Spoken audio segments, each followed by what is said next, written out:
Greetings and welcome once again to my new calculus channel. My name is John Gabriel. And so a very quick announcement here and a little more information on the benefits of becoming a member on my channel. So as you can see in the previous video, I discussed the meaning of division in algebra, but I merely touched on it. And what I'd like to do now is inform you that I'm actually writing all the knowledge down in valid systematic format and checking it very thoroughly. So let me give you a sample of what you might find if you become a members only. So in this channel and in this particular document, I show you how KATIS works. So for example, what is KATIS? Okay, so KATIS is how you learn, right? It's knowledge acquisition through inferential suspension, right? And what that means is that your brain, anytime it acquires new information, first checks whether it can relate it to any prior data.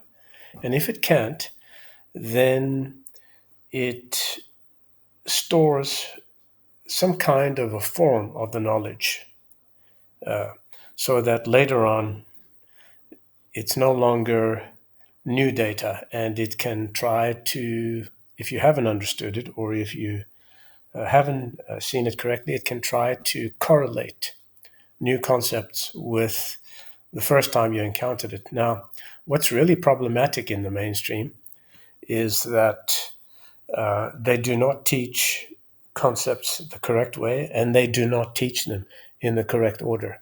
In fact, they don't even know or understand the basic meaning of the most important concepts in mathematics, which are things like number and the arithmetic operations, etc. So you can improve your learning and understanding by learning and understanding how your brain works. And this is what I show you in this sample document. I'm just giving you a sample here of a couple of pages. And I do an example whereby I show you that the interpretation of the polynomial division process in mainstream mathematics is completely blurred and vague. And even the most advanced and experienced mathematics professors don't understand it. So, for example, they're quick to emphasize the condition x is not equal to 3 when presenting an expression like x minus 3 over x minus 3. However, their eagerness to proceed with dividing this expression by x minus 3 without mentioning any such condition reveals an inconsistency. Both these expressions, that is, this divided by x minus 3 and x minus 3 divided by x minus 3 are treated as numbers in algebra, okay? They're numbers. The overlooked issue here is the concept of zero, which is often incorrectly regarded as just another number. So despite this, because the divisor x minus 3 is expressed with the placeholder x, it's not a variable, it's a placeholder, that's the correct name, it is assumed to be non-zero in algebra, allowing the polynomial long division to proceed as usual. So the final result, which is this, is not only possible, but also defined when x is equal to 3. So in this case, this expression equals to 25 because x minus 3 is treated as a cancelled factor in algebra. Algebra doesn't know anything about this except that it is a number and it can only work with it or treat it as a number. So it consistently interprets this expression as 1 without any exception. Okay? So this approach in the mainstream leads to a series of misconceptions that significantly impact the development of theory as well as the processes of learning and understanding. And I show you the consequences in this graphic here. Here we observe the dividend, which is x cubed plus x squared minus 8x minus 12, being measured by the divisor, which is x minus 3. In fact, Polynomial long division with a placeholder such as x occurs as partial division. In other words, x is used as a partial divisor, not the whole thing.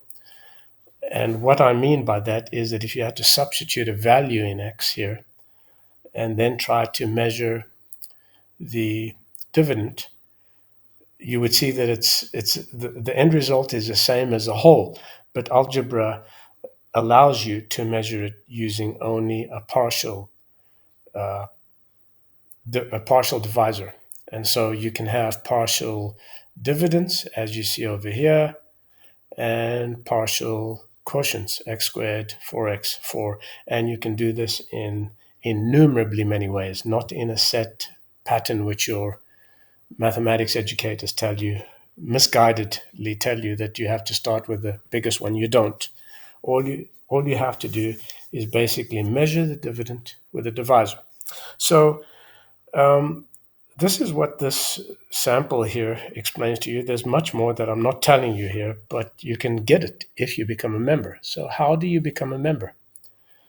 So you can click on any one of my videos like this, right? And then you'll see a join button. You'll click on the join button and you can just sign up by clicking on this join button. It's only €5 a month, the price of a latte or a cup of coffee at any of your favorite coffee shops. And you'll have access to the best content, not only on the web, but on the planet. I do know better than anyone else. And don't believe me, look at what I've been producing all these years. And if you're honest with yourself, you'll know that the content I provide is beyond refutation and the best ever.